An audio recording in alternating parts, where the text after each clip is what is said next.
我們很多朋友因為各種各樣的疾病來到這裡來聽我的課，來試試看能不能有些作用。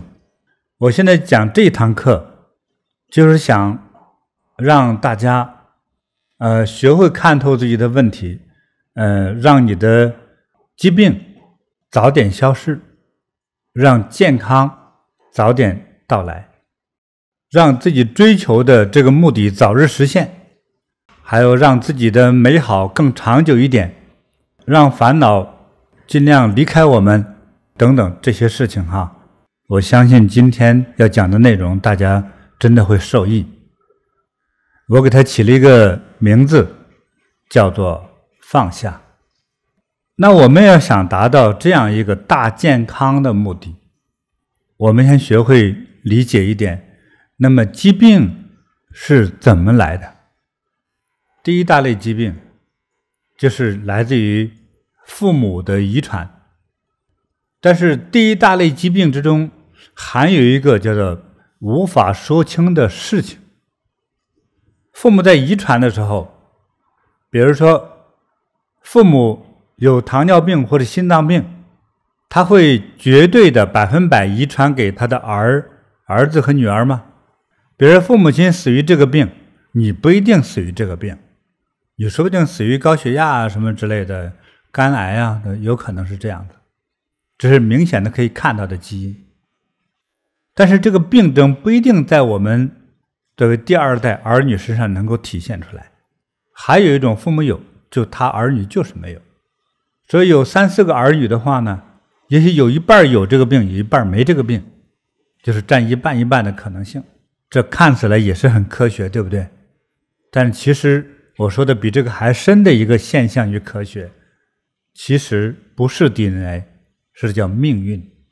得那個世界級疑難雜症的得了某種很奇怪的病，連父母祖父母生你的5代以內都沒這個病，可是你就得了這個病，誰給的？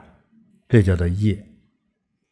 比如說種種疾病產生，那昨天我們現場的一位朋友分享，是吧？之前這個頭痛像電鑽鑽，這種描述好形象啊，他確實有這種感受你看這個奇怪吧那我認為可能與業有關係。如果有就是惡業較重者，也可能體現了人生的種種痛苦與這個不容易。還有很多疾病來自於情緒，比如說血壓問題、肝臟問題，還有那個淋巴系統。比如說我這幾天憤怒容易傷肝，比如說你看到你的孩子他在悄悄地偷你的錢，他出去不是買書他可能吸毒和做壞事，你生不生气呢？生气。对于女人来說，看你老公帶另外一個漂亮的年輕的女人一起去遊樂，你會不會火冒三丈？所以很多人甲亢，就脖子這裡長包，乳腺長包乳腺瘤、乳腺癌、淋巴結腫大，就是你這個一定是叫肝火都控制不住。說腫大的原因是肝脾的火往上燃燒，火就是往上走的，真實的火也是往上走。你看點燃的火苗都是往上，內心的火也是這樣，心火、肝火都是往上走，所以它形成能量，要不燒頭，要麼燒脖子，要麼燒五官。就是你發完火之後，你的眼睛開始模糊，所以經常發火的人很容易得白內障。你看引發多少病啊？還有驚恐，就是害怕。我覺得直白对脏腑來說就是傷到腎臟，就容易得腎結石。當然你老了之後容易得腎結石，甚至是腎氣快速的衰竭，還傷的時候還會傷到腦，因為這個聲音從耳朵裡進入，耳朵聽到聲音，讓你判斷出一個現象與結果的時候，是通過腦，所以聲音直接傳到腦，而產生了驚恐的一個傷害，傷腎傷腦，所以情緒就是傷到我們很多這個臟腑，就造成了疾病。因此呢，經常就是晚上睡不好覺，看到鬼啊，聽到怪聲音吶，睡不好覺，會傷什麼呢？傷了腎。當傷了這個腎之後，就是他的臉色會發烏啊。通常腎功能或腎能量非常的就是匱乏。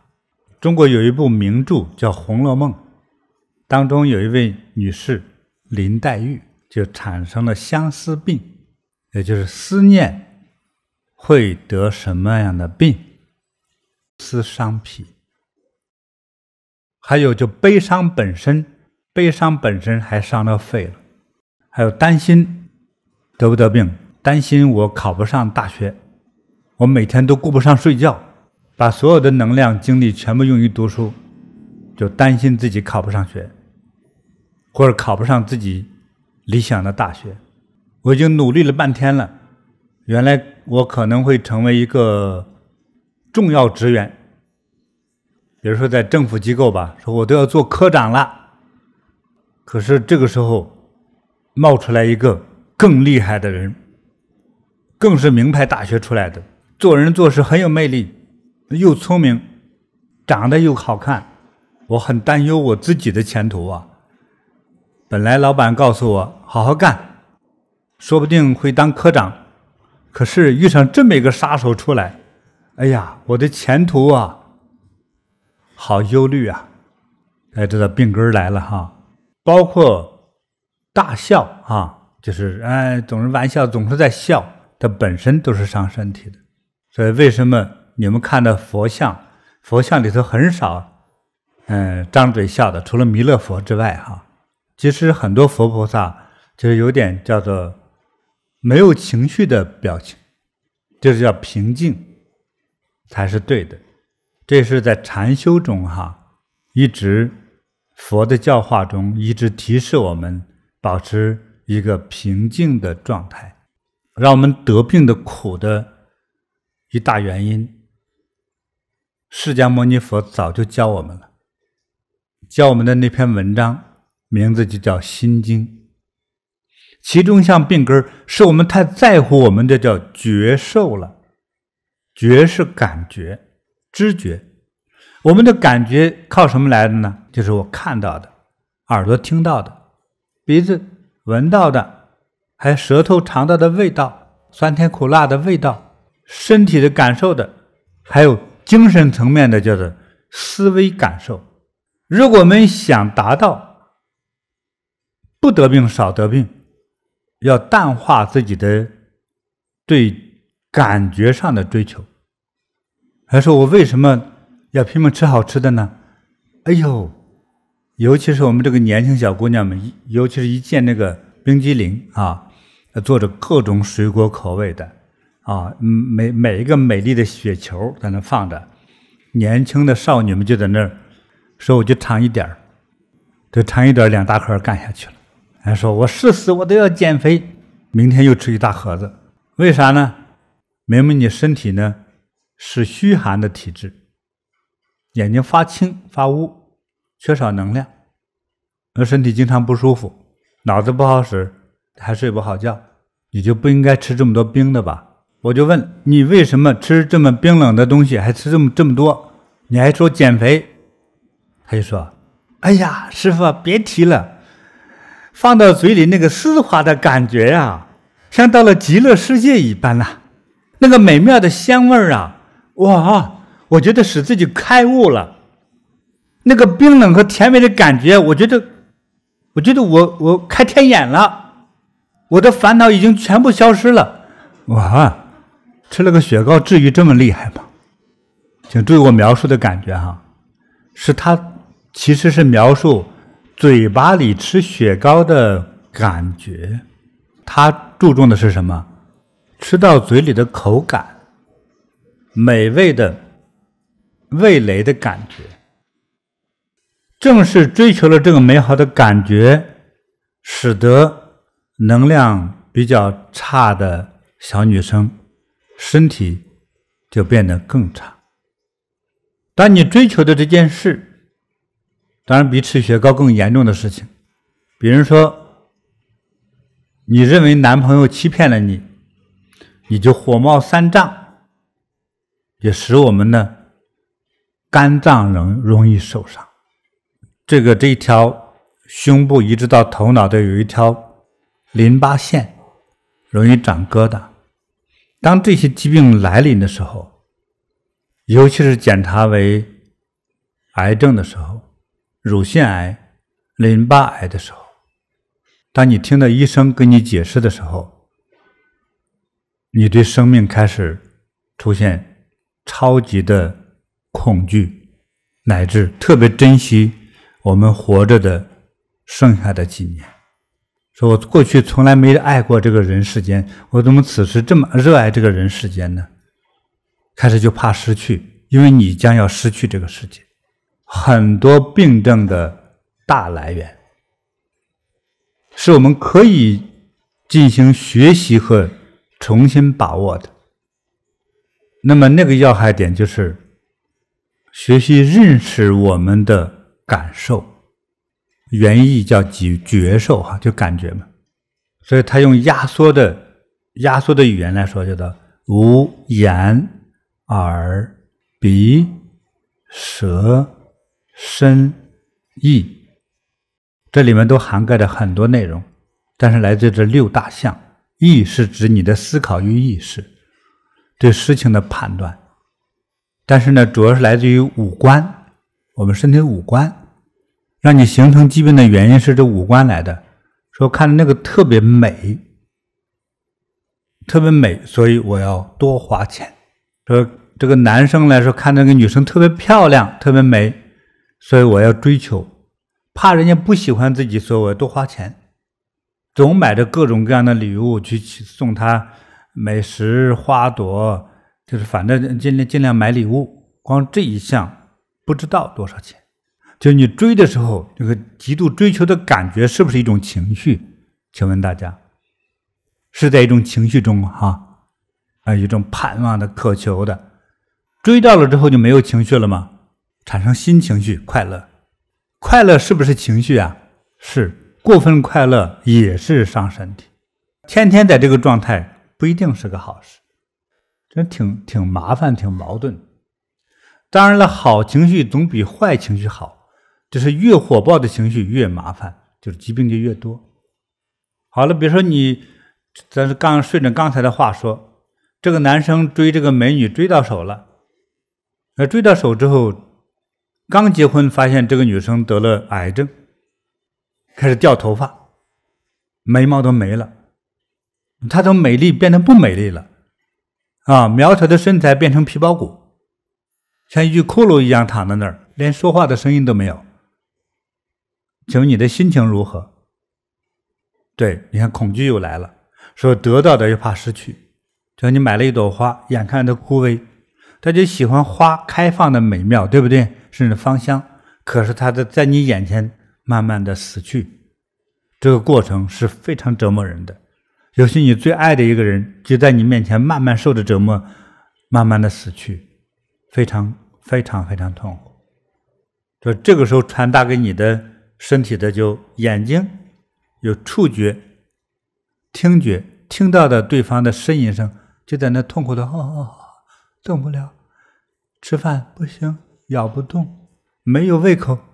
是吧？我煩惱，我煩等等的各種的，甚至是說找醫生找不到，沒人治得了那種，哎呀，那種無能為力的那種疾病折磨，所有愛他的人跟着一起受折磨。你看，都是與我們的感官直接綁定關係，對不對？綁定關係讓我們產生情緒，身體能好嗎？把這是個故事，換一個版本，這個美女活得好着呢，最後你跟他結了婚，結果他真愛的是別人，是別的男人，你的心理感受如何？產生仇恨，有憤怒。憤怒不管對方是不是受傷，自己身體會不會受傷啊？叫肝火過盛，不是肝出問題，就是心出問題，要麼這個淋巴系統、大腦都受傷。這種愛情的打擊不是僅僅在情感上，實際上從生理上來說，他的身體已經受傷了，就大腦出問題了。這越是無形的東西，其實帶給我們的那種作用力才大呢。因此，大家聽明白了哈？我們想讓自己的疾病早日好，或者是讓自己不得病，我们是不是應該淡化呀？如佛教化我們說，要淡化或別太在乎這個眼耳鼻舌身意傳達給我們的感覺，就是什麼色聲香味觸法。就是顏色啊、圖形的美妙，說這人美不美、帥不帥、好不好看，甚至我買的這個家具、這個用品、這個手錶、這個衣服，是不是那麼美的？哎呀，這無所謂啊，活着就好。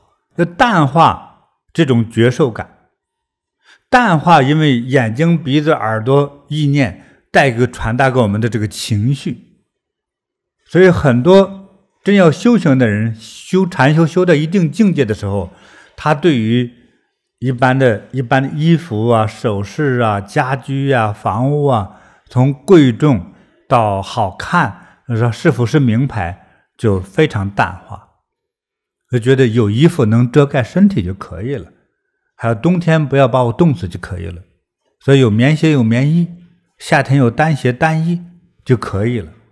這個不是放棄人生，而是看破人生。要淡化由這些由五官引發的所知道、聽到、看到的這種覺受，就淡化它，叫無所謂。就對於這種外在的追求的、容易產生情緒的、容易產生這個情緒波動的這些事，都要學會去這樣淡化它，或者別理它。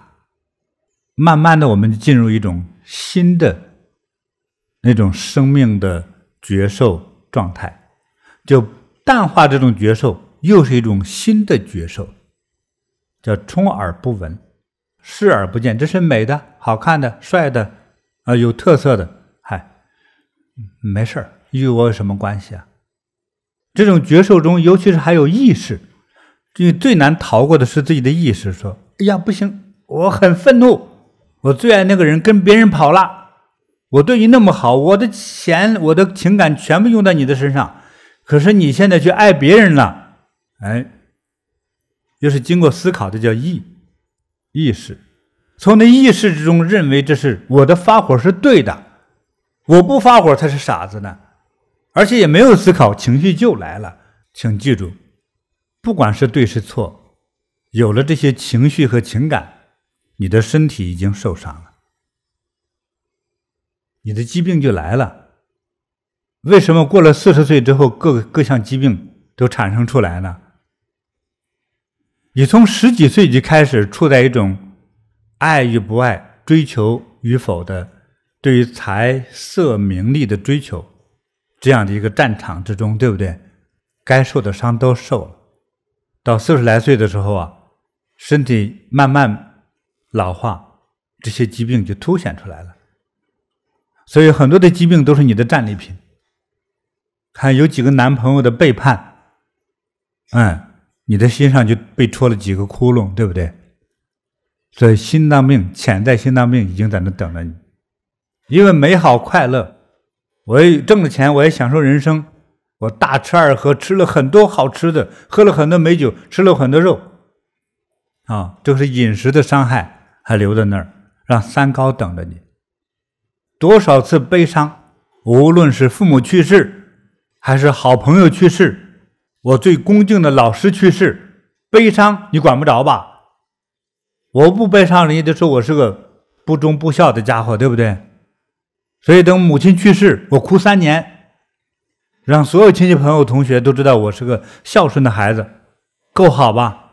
把你哭3年之後，你還能活幾天？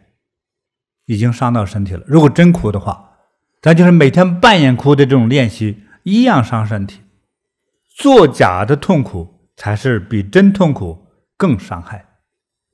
因為你作假的痛苦還得看觀眾啊，觀眾來了之後，說再哭不出来，愣給擠出眼淚來，不容易的呢，多傷害身體啊！所以有光我們的情緒，就帶給我們這麼多的傷害。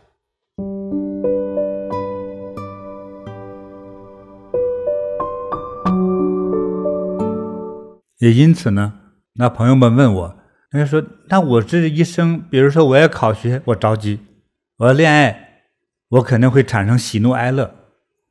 我要不要工作？我要工作就有競爭，對不對？我肯定會產生情緒。難道我都不做了嗎？第二段思考哈，年輕人哈，就是人在少年時要有人生的追求，追求的通常來說容易讓你理解的可能是一些看似比較榮耀的一些職位，其實比如說年輕孩子就朦朧之中好像野心大一點，我要做全國最大的法官，我見誰都能判決誰，我權力最大，我決定別人的生死。父母再一聽又覺得吃驚，又覺得也挺好，反正權力大嘛。那你也想獲得這麼多權力的話，你要拼命讀書和努力，對不對？還有很多地區的孩子就說，我要做大老闆，做個有錢人，這個不是什麼罪過吧？我憑我自己的智慧與努力，我多賺錢啊！為了讓父母高興說，我先給你們買個大房子。這父母一聽，讓自己都受益啊！兒子努力吧，爸爸支持你，你將來成為一個知名的商人，有很多的錢。那這種感覺，我個人認為這一類的追求基本上都叫正確。因為我看到了很多沒有追求的孩子，有一部分變成了真正的壞孩子，他做錯事自己都不知道，比如吸食海洛因、冰毒，真傷身體，或者做壞事，甚至是現在也很多詐騙集團呢，我們組織一群人詐騙，與詐騙這種集團太多的行為，太多了，孩子們不知道對錯，沒有得道德的教化他去做這個，那就是傷天害理啊。所以孩子如果不明事理，一旦沒有了一個人生看似基本比較正向正業的追求的話，孩子容易走向偏差的人生追求。那麼還有一部分孩子變成了憂鬱症、自閉症等等的這個疾病名字不太一樣，其實都差不多，沒有追求就成為這樣的人。你看恐怖吧？所以我們想活好這一生其實特別艱難。你是追求過剩，顯得名利心很強，但是沒有追求，屋門都不敢走出來，不敢交朋友，不敢去工作，他會進入病態的人生，更麻煩。那所以我們怎麼把握呢？就是年少要有正確的追求，就是人生目標的追求。但是我的嚴重提醒人到中年後，中年可能40到50歲這個期間，就開始學會走人生第二個階段，就叫放下。咱們看看社會上有多少真實的案例，多少人從身無分文的窮人變成擁有很多財富的富人，這個過程之中有沒有傷害？比如說你是做房地產起家的，對不對？從包工頭到蓋房，種這個建設費，慢慢越做越大，開發了幾十棟大樓，又賺了很多錢，對不對？慢慢越做才發現你的對手越來越少。但是对手越来越少，可是遇到对手都是越来越強大，对不对？你會覺得你拼死都幹不過人家，成為你心中永遠的煩惱。為啥叫煩惱呢？你有沒有想超過他？你在做工程的時候，他有沒有給你使壞？他有使壞，你想不想報一箭之仇？對不對？仇恨感就來了，爭鬥就發生了。所以你從窮人變成富人的過程之中，你都在傷害着自己和傷害着別人，做的每個階段都有傷害的人。再接下來還讓自己叫做快死的方法，就是人到中年之後，該拼到一定程度了，40-50歲之後，就像天氣之中的秋天來臨了，人生秋天來臨，你覺得是一個最好的收穫的季節來了。比如說你現在已經收穫了手中有1個億的資金與財富，但是你在擁有這個錢的過程之中，就在折磨自己，傷害自己。你已經充滿了無數的喜怒哀樂，甚至跳樓自殺的風險，你已經經歷過很多次，經歷過很多次稅局的這個查封、查賬，風險無數，經歷過很多次在建築施工之中的生命危險，以及工人罷工等種種的內容。好不容易熬到快50歲，自己積累了1億資產。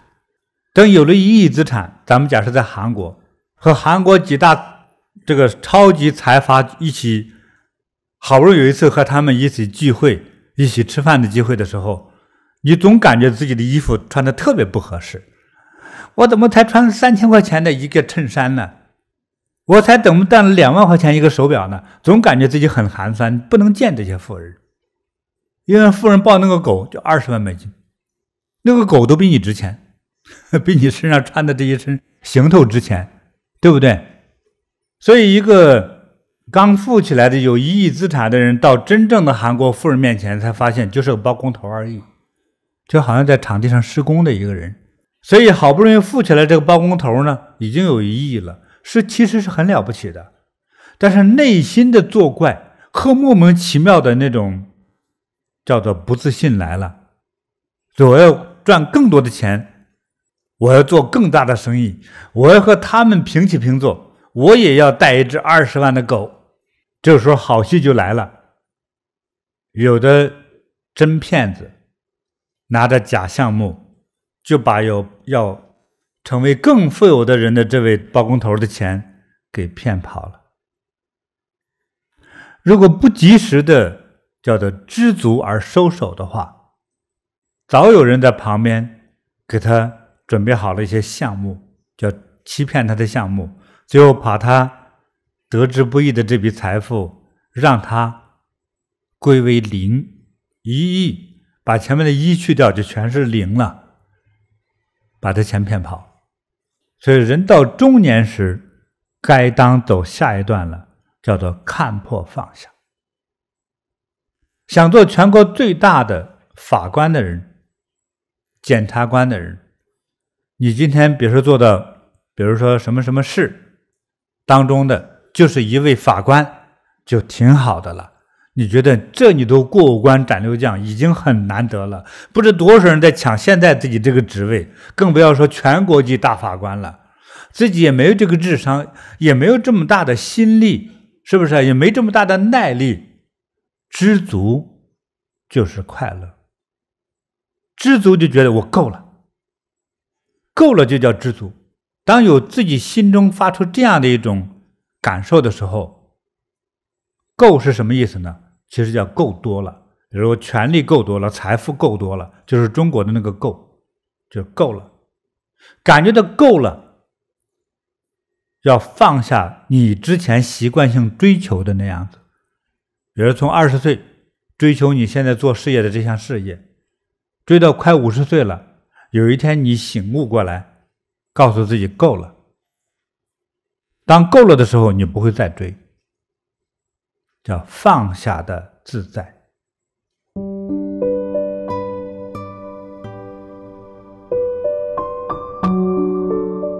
我曾經接觸過就權傾天下的人，這是國家極為有權力的人。他和我接觸之中，我就感覺他的不安。但有一天終於忍不住，師父，你看看最近總統還喜歡我嗎？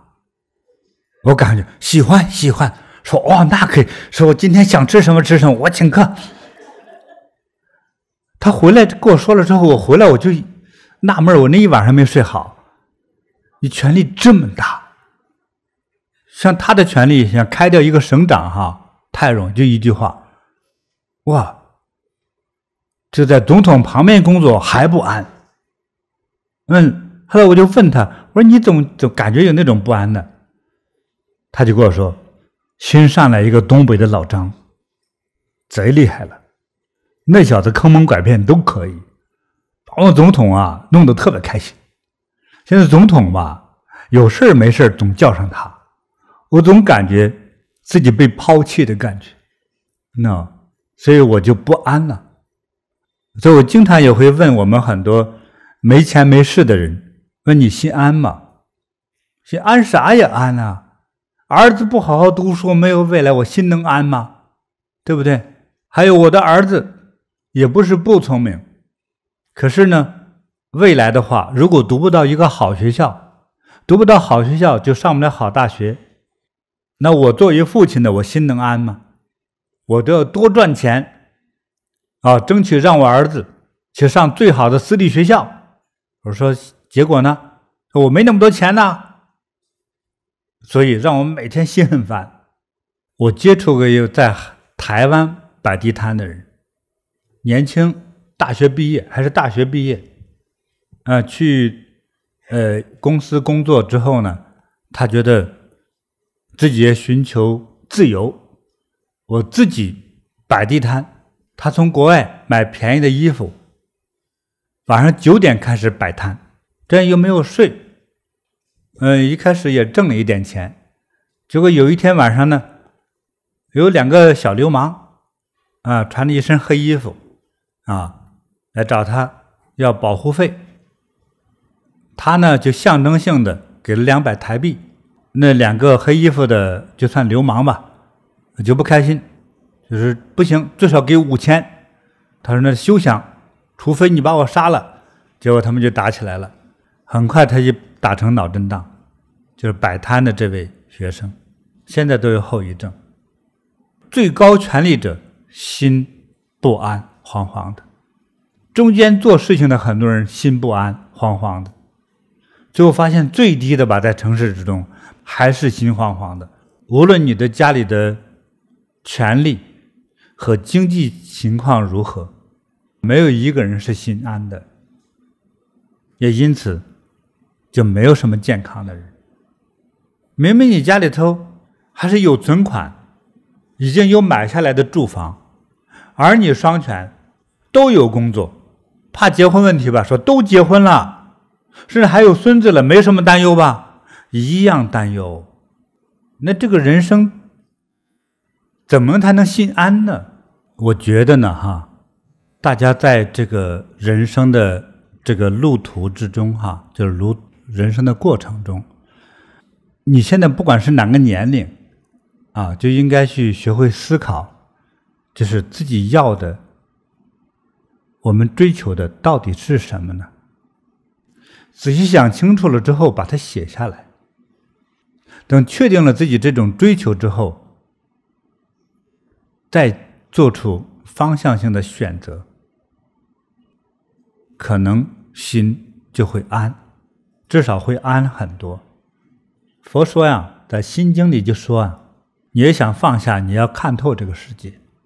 他說你要學會，就是無眼耳鼻舌身意，因為沒有這幾個器官，所以我們就感受不到顏色圖形、聲音美妙或者聲音煩躁聞不到香和臭沒有舌頭的話就沒有飲食和美食的美妙的感覺。還要學會忘掉自己的身體，比如說有人身體肥了、胖了、瘦了、皮膚粗糙了、細膩了等等這些感覺的時候，還又是對感覺上的一種依賴與追求。當我依賴我們這些眼耳鼻舌身意的時候，我這些覺受傳達給我的最終的結果，可能是讓我要倒霉、上當、痛苦、得病的這樣的現象。佛說呢，我們這個世界呢，是因就地水火風因緣而成不同的人和生物乃至物質，就因各种的种种的因缘机缘而形成了你我他。還有人的這個壽命，生命的脆弱，就那幾十年，活得好活90多年，就這幾十年在宇宙時空之中，你也可以理解為是很短的一段時間。因此人生不是絕對的真實，不是絕对真實。所以佛呢，讓我們去開始認識真實、空虛和有這個概念，對空和有的概念。所以當我們有了房產、兒女、愛人存款，甚至自己喜歡穿的衣服、鞋帽，冬天還不受冷，但是我只要稍稍努力工作，吃穿住看病都是有錢的，是可以的。請記住我的話，只要通过你努力的去工作，去換取這些費用來讓自己能正常的生活，這已經很好了。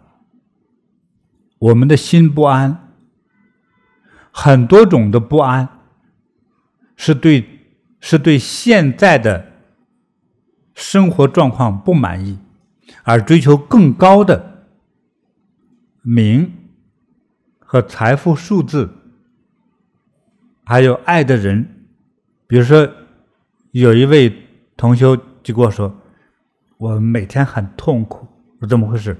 因為我想嫁人，可是沒人愛我。我就為了開導他，我說那些結了婚天天在一起打架就是在一起時間越久，痛苦時間就越久。那麼他們這樣追求的是離婚，我回到單身的世界。他說我聽說過很多，但是我還想走進去痛苦一下，完了我再跳出来呢。他說的回答其實正是眾生的所有人的追求的感覺。你知道是不好的，說既然都進去，那我也得进去。就韓國人說，看見有幾個在電視劇上抱着白狗的，現在韓國沒別的顏色狗，全是白狗。我們的慈悲在哪裡？你們家過去養的黃狗呢？你和那狗之間還有情誼嗎？所以做什麼都去追求一種說，其實我們所有去追逐別人腳步要學的事情，都是叫做心不安。你牽這個黃狗，你也很自信，別人都牽白狗，你能牽個黃狗出來。事實上呢，別人都這麼做虛偽追求的時候，你還是在堅持自己的黃狗的話，不正是一種境界嗎？這叫做知足。你的虛偽的追求本身就是自尋煩惱，那是狗。如果你是個女人，說流行又白又高的老公呢，你是不是就拋棄了你們家的黃狗老公啊？黑狗老公、花狗老公都給扔了，對不對？無止境的追求是最害人的，所以讓我們不安並且痛苦。所以怎麼樣讓自己從根本上減少這種不安、這種恐懼，而獲得人生的智慧，不受折磨呢？就看透真相。人生都是因緣和合而成，就像我們人生的追求有如人對白狗的追求一樣，都是如此的虛偽，不堪一擊呀。你的意義就是欺騙着自己繼續前行。一般人到什麼時候開始覺悟？我提醒大家，在幾種情況下會產生覺悟。真正得病之後，把你弄醫院去，醫生告訴你能活1年半載好好養可能活1年，不好好養隨時就沒了。這個時候你非常痛苦的躺在病床上，但是你会覺悟。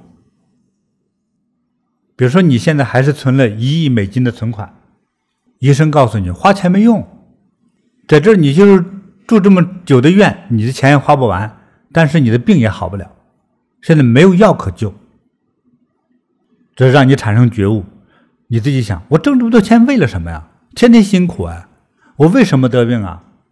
我光為這個事給人發了多少次脾氣，吵了多少回架，避了多少次風險，多少次急中生智才避免打官司，避免了去住進監獄，對不對？人生真的不容易，好不容易賺到點錢了，結果又給累病了，跑進醫院了。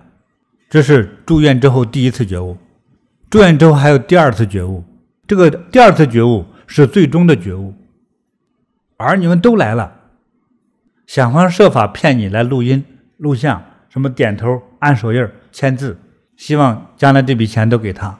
當你看到兒女沒有一個人關心我的健康與生死，都盼着我早點把他的遺囑給他簽了字按了手印之後，你趕快死了之後，這些錢就變成我的了。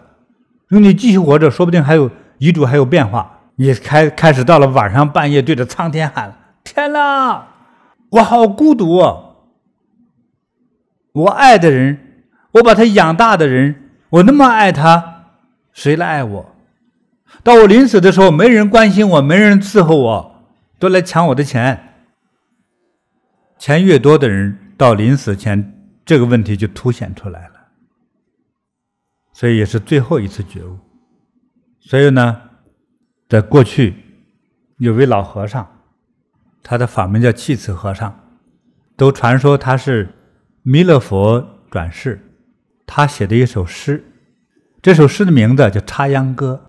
手捏青苗種福田，低頭便見水中天。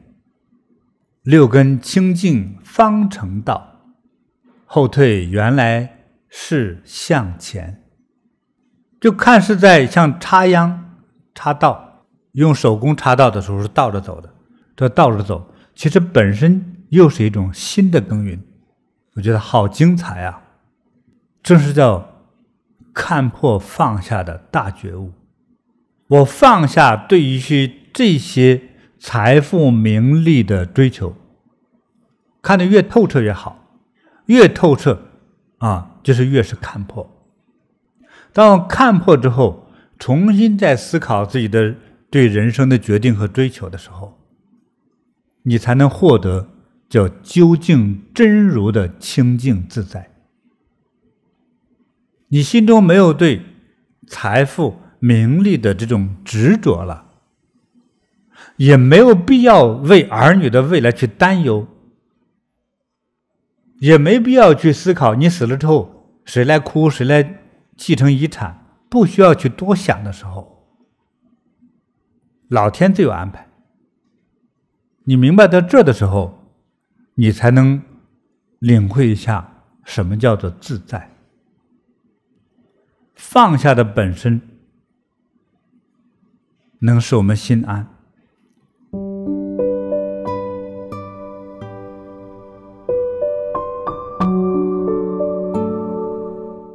所以我们重新思考的人生是什麼樣的人生呢？就是放下。那放下的具體的表現有哪些內容呢？就是寬容。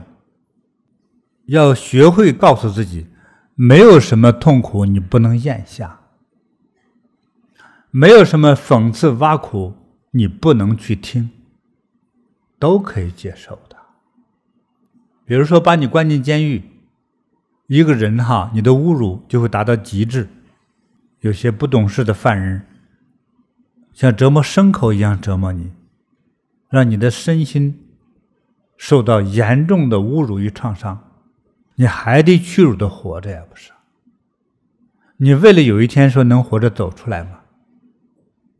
到那個時候我們沒有什麼不能接受的。而為什麼把這樣的感覺不能化為說我今天在自由的時候我學會接受這些負面的東西呢？接受本身就避免了爭鬥，是不是？避免了彼此的衝擊呀，你就在很好的保全自己啊。就往往人們容易用就是殺死人的絕招去對抗什麼樣的人呢？是對他有威脅的人。往往人很少用這種殺人的絕招去傷害一個對他沒有危險的人。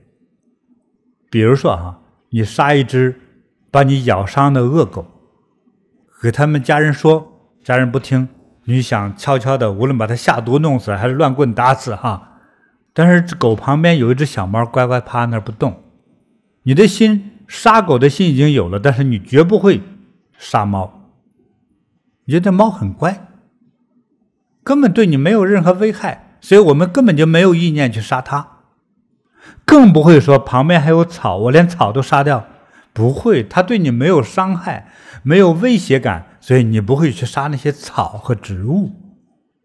所以你越有這種衝擊性，你也就越帶有危險性，就是別人會傷害你的。這個心是不得了的，所以我們要學會接受。因此我們學會一種我主動的接受，我不爭，因此沒人傷我。我不把一切美好寄托給兒孫，也因此我不會對他失望。就是人了做一個明白事理的人是非常艱難的，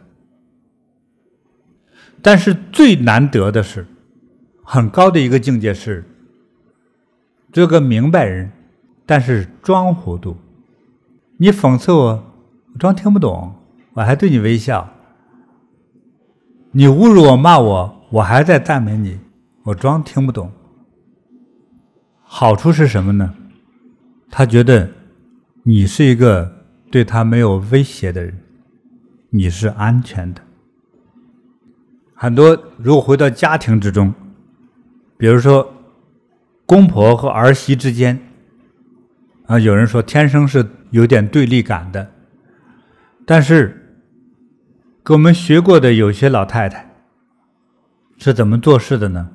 把存折交给兒子一部分，交給媳婦一部分，你們管吧，替我管。請問你有沒有危機感？有，但是不至於受太大的傷害。那有些公婆說，那不行，我要擁有真理，我要擁有絕對的權利，我絕不允許兒媳婦做錯誤的事情。你每個月花錢，我老太太要給你，你不乖我都不給你。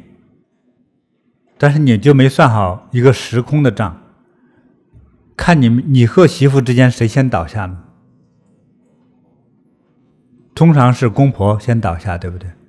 在這個時候，你之前對媳婦要求的嚴格，會惹來媳婦不懂事媳婦對你的懲罰。你不是花錢管她嗎？結果引來的是你真病倒了之後，她不花錢，就是你的自己的錢她不讓花錢給你看病，乃至死亡之後都不給你買個墓地，這才是讓你非常痛苦而且意想不到的。就不如說早點學會放手。有另外一句話來提醒着我和所有的朋友們，哪裡黃土都埋人，這是指埋屍體的時候，就哪塊土地不能扔骨灰呢？那大家想一想，你200年前那位爺爺現在在幹啥呢？你祭祀他了嗎？你祭不祭祀他，他已經都死了，他的人生已經過完了。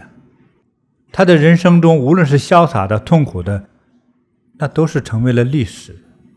真要看透的時候，祭不祭祀又何妨呢？今天我們祭祀的人有幾個能祖宗18代一塊祭祀的？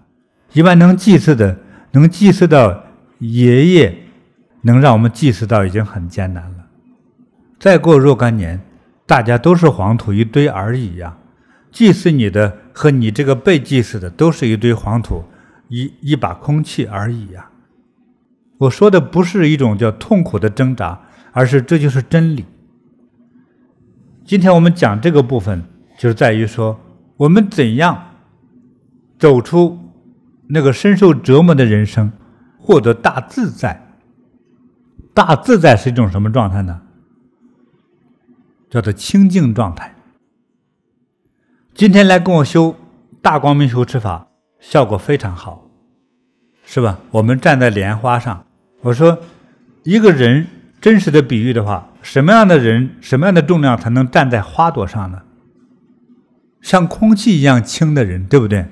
再加上乾淨的清淨，只有極度清淨的人，才像神人一樣與天地同壽。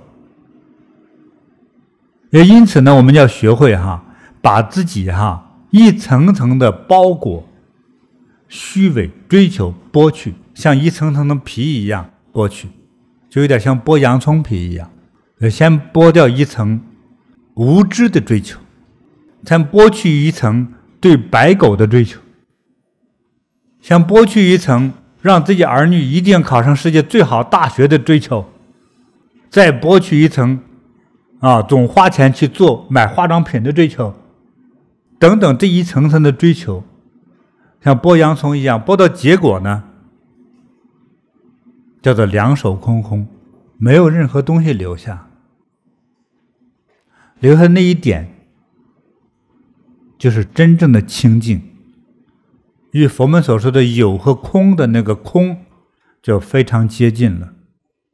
當我把這一切的不必要的擁有的這些追求全部剝去之後，才能獲得清淨自在，那個智慧才能夠油然而生，就知道怎樣做人做事了。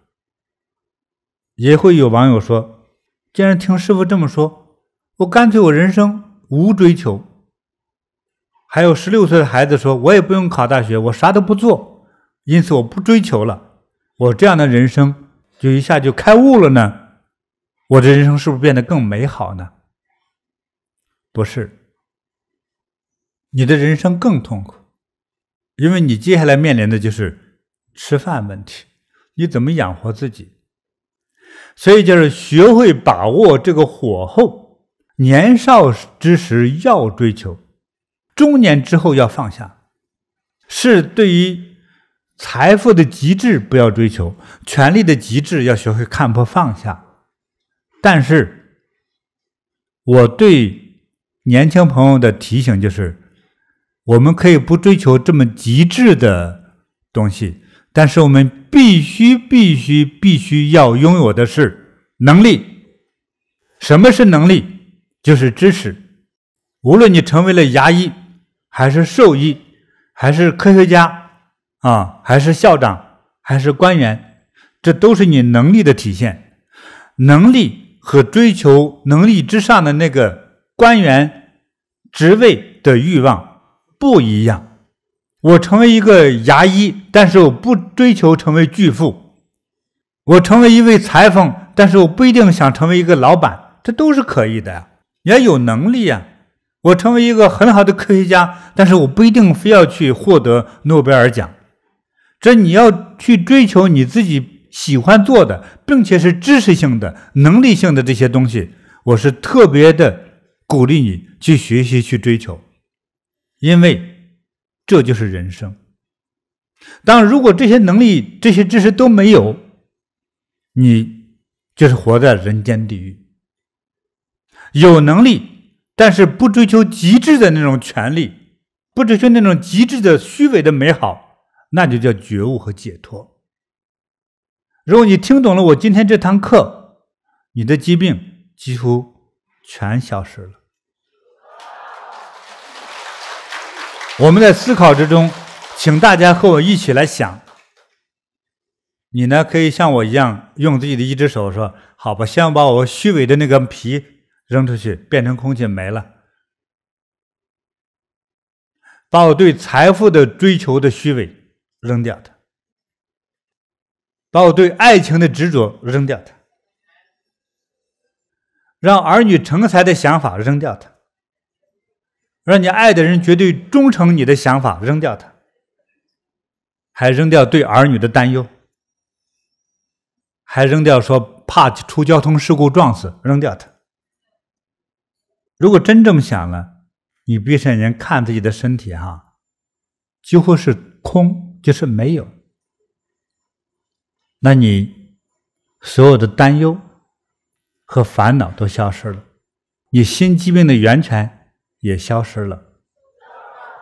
只有這樣的人，才能得大智慧、大解脫、大自在。恭喜大家！謝謝大家。